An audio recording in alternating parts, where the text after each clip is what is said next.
Assalamualaikum warahmatullahi wabarakatuh. Pada kesempatan ini, kita akan membahas faktor-faktor yang memengaruhi keberhasilan penerapan GCG dalam perusahaan. Beberapa aspek yang akan didiskusikan meliputi financial distress, indikator GCG, pengelolaan GCG berdasarkan suara hati atau tarif, transformasi mindset, nilai pemegang saham, dan peran organisasi perusahaan.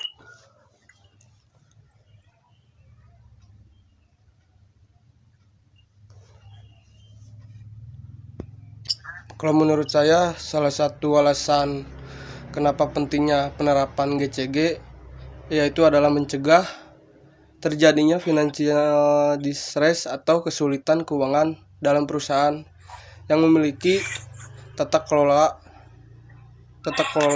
yang baik, cenderung lebih mampu mengelola resiko gitu. Menjaga transparansi dan mengambil keputusan yang lebih tepat sehingga dapat menghindari kondisi keuangan yang lebih buruk gitu. Lanjut, Sil. Saya setuju. Selain itu, keberhasilan GCG dapat dilihat melalui berbagai indikator seperti transparansi, akuntabilitas, responsibilitas, independensi, dan kewajaran. Jika indikator-indikator tersebut diterapkan dengan baik, maka kepercayaan investor dan masyarakat terhadap perusahaan akan meningkat. Namun, penerapan GCG tidak hanya bergantung pada aturan formal. Pengelolaan GCG juga perlu didasarkan pada suara hati atau nilai moral yang sering disebut tarif.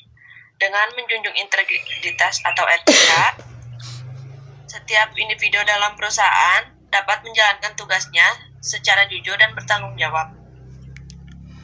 Saya ingin menambahkan bahwa transformasi mindset juga sangat penting gitu dalam perusahaan yang harus mengubah pola pikir dari sekedar mengejar keuntungan jangka pendek menjadi lebih fokus pada keberlanjutan usaha gitu.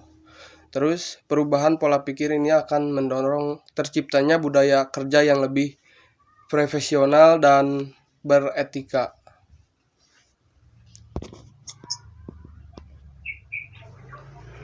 Selain itu, tujuan utama perusahaan adalah meningkatkan nilai bagi pemegang saham.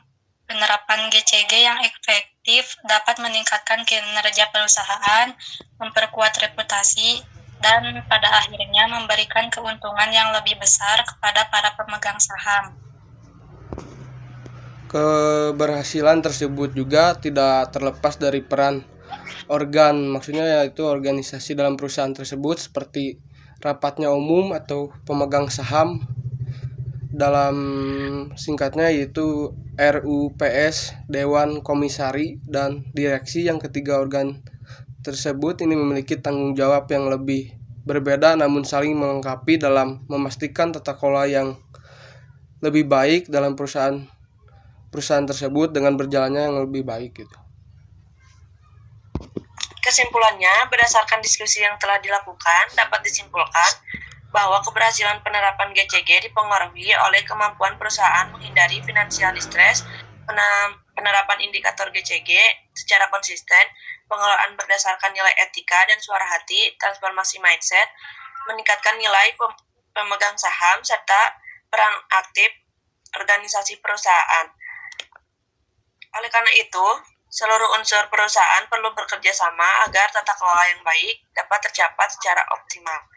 Sekian dari kelompok kami, mohon maaf ada kesalahan. Assalamualaikum Wassalamualaikum warahmatullahi wabarakatuh.